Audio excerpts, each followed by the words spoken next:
Hello everyone, I'm Mohammadpur. Today we have our guest Orthi with us. So Orthi, can you please tell your full name? So, hello everybody, I am Urti. You can call it as a nickname, but my full name is Rinita Parijat Urti. Okay, so can you please tell your school's name and which class do you read in?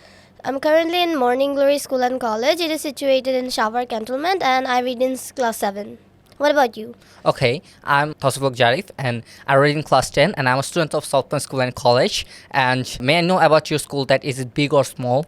My school is not very big or not very small. It is a 4-story building which has 2 big fields, a basketball court, and a mini park for where the kindergarten kids can play. What about your school? Okay, my school is also too much big.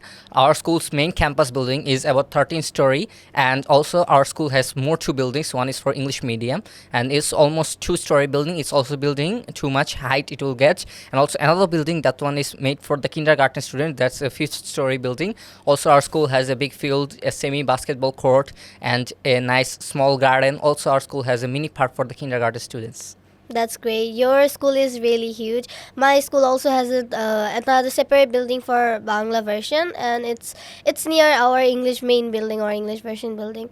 So about school, I got to know a lot about your school. But now let's go on to the food. So what's your favorite food? Okay, so my favorite food is actually pizza. I like chicken pizza and different types of pizza flavors. And whenever I want to eat pizza, I go in the nearby restaurants or I order online. So may I know about your favorite foods? I also like pizza. Like I like the Italian pizza and the chicken barbecue pizza. Whenever I have holidays and I'm hungry, so then I go to the Pizza Hut in Shower with my family, and then I eat a pizza. And yes, I like pizza.